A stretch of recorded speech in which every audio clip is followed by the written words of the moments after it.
Hi friends welcome to रेन्ना समयल इनके என்ன சமையல் பார்க்க போறோம்னா மயிலாடுதுறையில உள்ள என்னோட தங்க பிரேமா கிட்ட நான் கத்துக்கிட்ட சிக்கன் கிரேவி தான் பார்க்க போறோம்.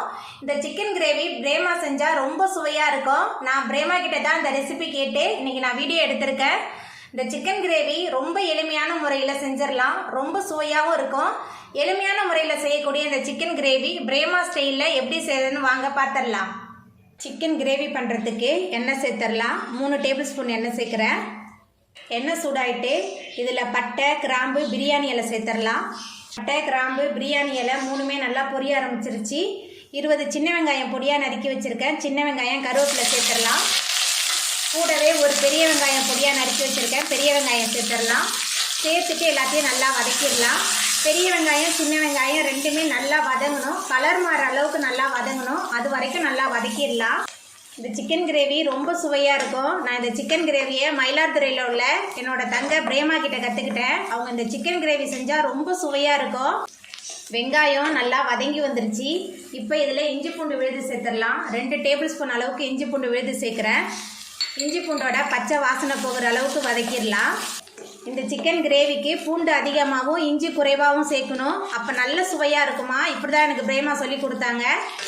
இஞ்சி பூண்டோட பச்சை வாசனை போகிற அளவுக்கு நல்லா வதக்கியாச்சு. இப்போ இதில் நம்ம சுத்தம் பண்ணி வச்சுருக்க சிக்கனை சேர்த்துடலாம். சிக்கன் சேர்த்துட்டு கொஞ்ச நேரத்துக்கு நல்லா வதக்கிடலாம். சிக்கன் சேர்த்துட்டு கொஞ்ச நேரத்துக்கு நல்லா வதக்கியாச்சு.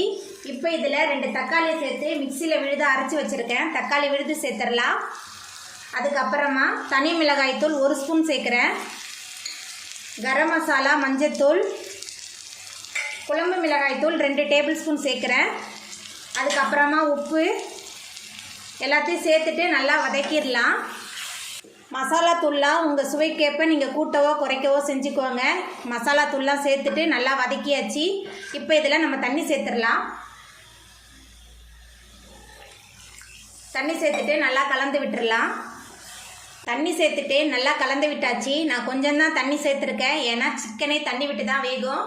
இப்போ இதில் 1 டேபிள் ஸ்பூன் அளவுக்கு சோம்புத்தூள் சேர்க்குறேன். சோம்புத்தூள் சேர்க்கும்போது நல்ல சுவையாக இருக்கும் இந்த சிக்கன் கிரேவி.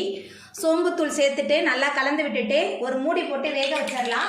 சிக்கன் நல்லா வெந்து வரணும். நல்லா வேகட்டும். சிக்கன் நல்லா கொதிச்சு பாதி அளவு நல்லா வெந்து வந்திருக்கு. இப்போ இதில் மிளகு சீரக பொடியை சேர்த்துடலாம். மிளகு சீரக பொடியை சேர்த்துட்டு நல்லா கலந்து விட்டுடலாம். மிளகு சீரக பொடியை சேர்த்துட்டு கலந்து விட்டுட்டு அடுப்பை மிதமான தணலில் வச்சுட்டு ஒரு 10 நிமிஷத்துக்கு கொதிக்க விடலாம். எண்ணெய் பிரிஞ்சு நல்லா வரட்டும். திறந்து பார்த்துடலாம். சிக்கன் நல்லா வெந்து எண்ணெயெல்லாம் பிரிஞ்சு வந்துருச்சு. இப்போ இதில் மேலால் கொஞ்சமாக கொத்தமல்லி தழை தூவிடலாம். கொத்தமல்லி தழை தூவிட்டு நம்ம அடுப்பை ஆஃப் பண்ணிடலாம்.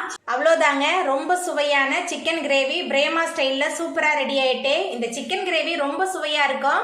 எளிமையான முறையில் செய்யக்கூடிய இந்த சிக்கன் கிரேவியை நீங்களும் உங்கள் வீட்டில் செஞ்சு பாருங்கள். இந்த வீடியோ உங்களுக்கு பிடிச்சிருந்தா லைக் பண்ணுங்கள், ஷேர் பண்ணுங்கள், கமெண்ட் பண்ணுங்கள், சப்ஸ்கிரைப் பண்ணுங்கள். அப்படியே பக்கத்தில் உள்ள பெல் பட்டனை கிளிக் பண்ணிடுங்க. நன்றி.